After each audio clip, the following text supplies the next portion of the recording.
Yo, what's going on, guys? It's your guy Rudy SKC, and welcome to a brand new video. Another day, another loss for Michigan basketball.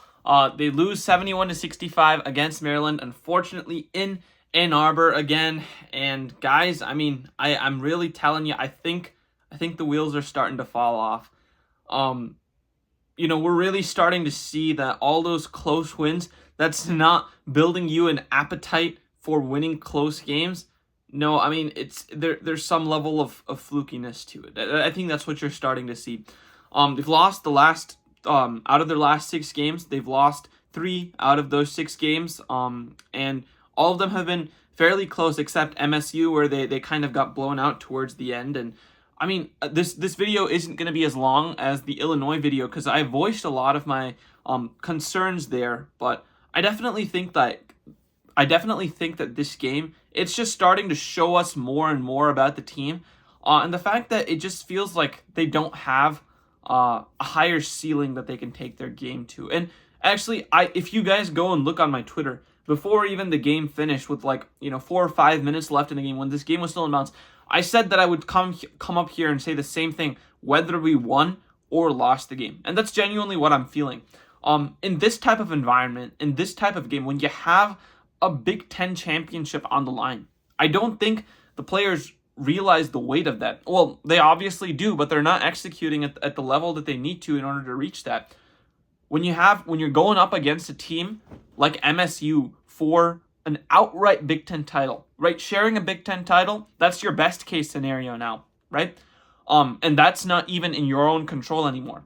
But when you're going up against a team like that in a race for a Big Ten title, for a banner to hang in the stadium, for the honor to be able to hang a banner inside your own arena, that level of effort that we saw today is unacceptable. And it's not that the players are not trying. You can see that they're trying to create a sense of urgency. They play with urgency in certain stretches, and you saw like in the fourth quarter, they're trying to get the crowd hyped. They're getting everyone into it.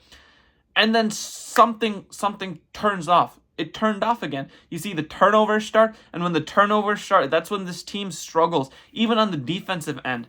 When you have turnovers, it makes it hard to play defense, especially without fouling. And you saw that today. So, again, it would not have made a difference to me even if Michigan went on like a 15-0 run to end the game, and they would have won the game.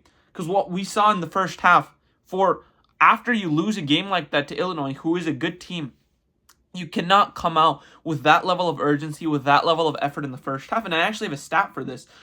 Michigan, currently as it stands, they rank 10th in the country in terms of first half points per game. But if you just look at their last 3 games, that rank falls down to 144th. So that really, that 10th is deflated compared to what we were seeing earlier in the year, where their offense was much more efficient. You're starting to see, we've started to see some really, really low scoring halves from Michigan that's really hurting that ranking. And again, it's just coming out with a lack of urgency, a lack of fire. I think that part of it is teams are starting to figure out their offense. I genuinely think your number one source of offense right now is getting Vlad Golden post touches. That little delayed jump hook that he does, it works a lot of the time, and it's the thing that if I'm a fan, something else happens, someone else, maybe a Namari Burnett 3, that's fine. Trey Donaldson driving to the rim, Danny Wolf driving to the rim. I trust, Vlad Golden getting a post touch more than any of those at the moment, and especially anything more than Reuben Jones does on the basketball court. I trust Vlad Golden getting a post touch more than any of that. So to me, I just don't see the level of urgency that's required to win big games for this team. It's a sad reality. Like, now you still have a chance, right? You still have a chance to go out. If Michigan State needs to lose at Iowa tomorrow, and then you have a chance in the big game against MSU at the Breslin on Sunday for a potential shared Big Ten championship, which isn't as sweet as an outright Big Ten championship, right?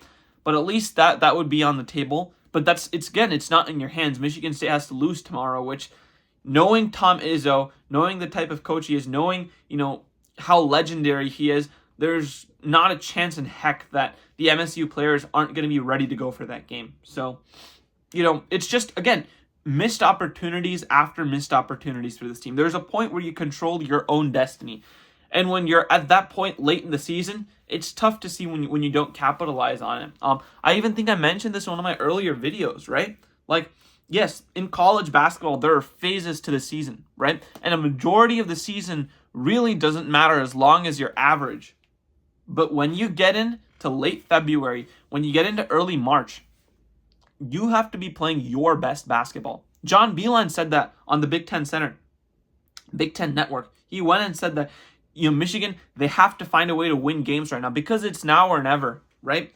If you're not building this, even going into March Madness, it's really hard to find that magical spark as soon as you get into the tournament. If you're not on, a win streak or you're not riding momentum, the players don't have the confidence. You're not playing your best brand of basketball. That carries over into the tournament, and it's very difficult to snap out of it, right? Very difficult to snap out of it.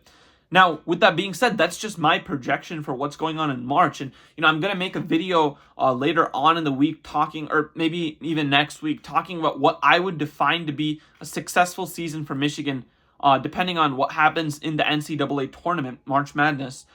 But right now, your focus should be Sunday because, regardless of what happens tomorrow, you have to attack Sunday with an enthusiasm unknown to mankind, in the wise words of Jim Harbaugh, right? Because regardless of what happens tomorrow, if MSU wins, great, you're out of the tournament. That doesn't matter. This is your rival game, a rivalry game.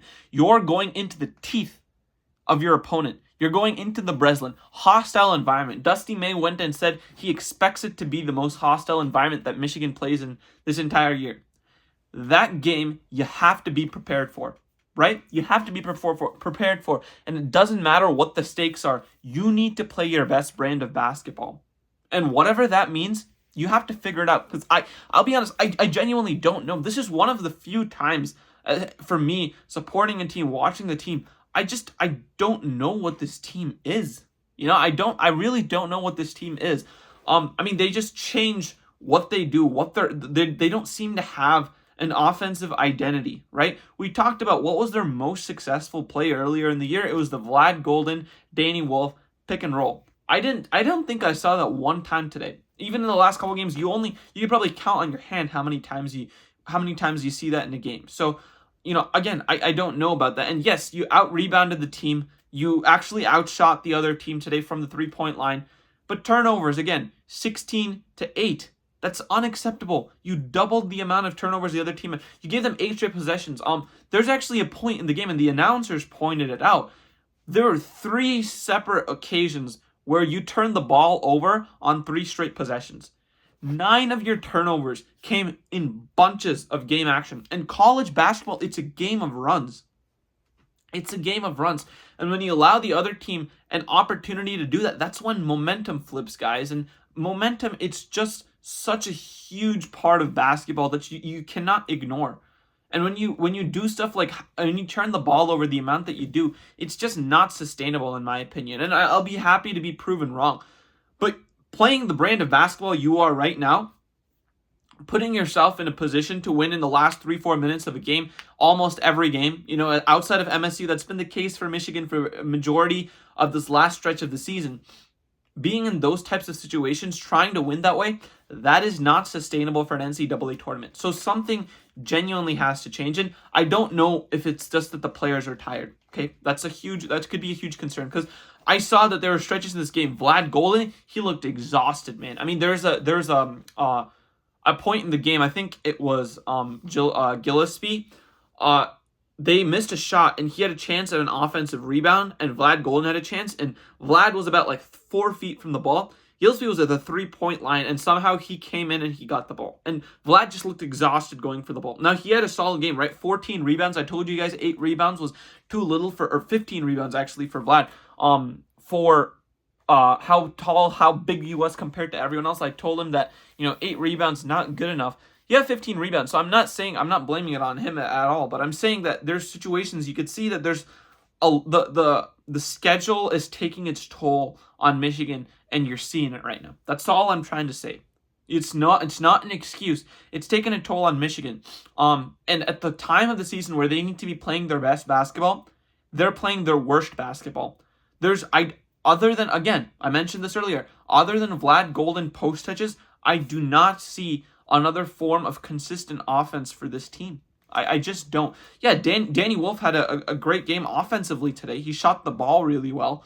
But 5 turnovers? There's a stretch in the third quarter, or second half, he turned the ball over 3 consecutive possessions by himself, right? It's just unacceptable. Can't do that. And then even you just need someone to be able to step up, right? To step up and say, hey guys, you know what? I'm going to be a consistent source of offense. You guys can give the ball to me.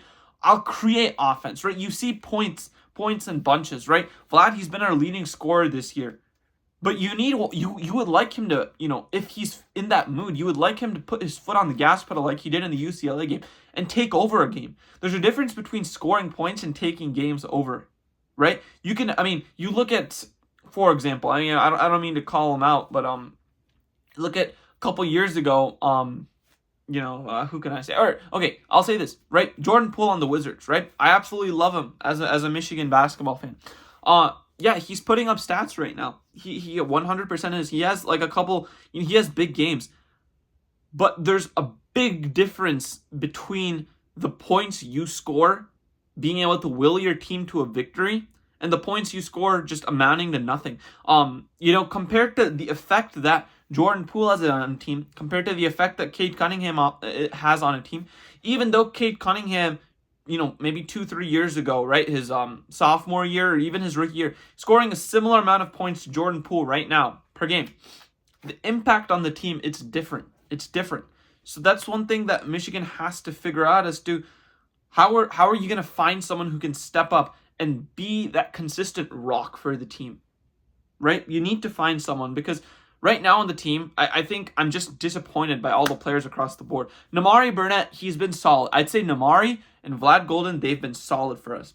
Everyone else, massively inconsistent, right? You would like the guy to be Danny Wolf to step up, right? And he had a good game today, but it wasn't a good game in the way that you would like him to play ball. And again, you expect more from Roddy Gale, right? Like that's unacceptable. Same thing, Reuben Jones, LJ Case and Justin Pippen, yeah, they're freshmen. So being in these high leverage positions, it's useful experience for them.